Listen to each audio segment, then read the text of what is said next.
Police constable પરીક્ષા part 2 Adalaj police station ને bike લઈને અમે નીકળી ગયા હવારમાં પોલીસનું પેપર લખવા. રૂમ મિત્રને બેહાડી દીધો અમદાવાદના ઇકોમાં અને આપણે જવાનું હતું ગાંધીનગર. વાતાવરણ તો સારું છે પણ પેપર સારું જાય તો સારું. અરે પેપર ગમે તેવું પૂછે પણ દિલમાંથી એક જ અવાજ આવે છે કે આવા દો મોરે મોરો. મારો ભોળો ચહેરો જોઈને એક ભલા મોણે બેહાડી દીધો મને પોતાના બાઈક પર. આ કયું સર્કલ છે કોઈને ખબર હોય ને તો કોમેન્ટમાં ટેકી દેજો. ગામડાનો રેડિયલ માણસ જયારે સિટીમાં જાય ને તો 1 રૂપિયો એના ભાગે 2-3 કિલોમીટર તો હાલીને જ જતો રહે. હવે એમ તો કઈ રીતે કેવું કે પૈસા વાપરવા હું થોડો કંજૂસ છું. ગમે ત્યાં જાઉં પણ મારું ફેવરેટ કોમ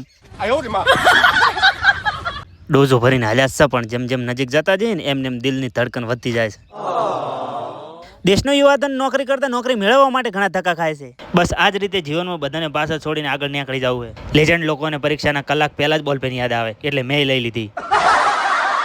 આ રહ્યું મારું પરીક્ષા કેન્દ્ર અને તમે આપ્યું તો તમારા સેન્ટરનું નામ કમેન્ટમાં લખી દેજો. તમે ફોલો કરી નાખો ત્યાં સુધી હું પેપર સાથે બાકાજી કી બોલાઈને આવું. 3 કલાકના ભીષણ યુદ્ધ બાદ અંદર જોતાર તો બાકાજી કી બોલાવતો જોતો હવે છે ઉતરેલી ઘટી જેવું મોટું થઈ ગયું. વધારે તો કોઈ નથી કેવું પણ મામા પદ્માને એટલું કહી દેજે કે હારું જઈને વળ પાડી દે. કોઈ ભેગું થાય એમ નથી. અરે જિંદગીમાં ટેન્શન તો ગમે તેવું આવે પણ આપણે કોઈ દાડો આમાં ઢીલાશ નહીં મેલી. જલ્દી જલ્દી ઘેર પકવાનો કરવા દે ને કે ભાઈ ઘરના નહીં ઓળખે. બસ આવતા સુધી લબકું લઈ લો. આપણી બસ આવી ગઈ. કરમ આડે બસ આ રીતે પોંદડું આવી જાય છે. સુખનો સૂરજ આથમવાની તૈયારીમાં જતો પણ આકાશમાં કાળા વાદળા અને એની સાથે સાથે વરસાદ પણ આવી ગયો. ઓહો નજારો તો જુઓ.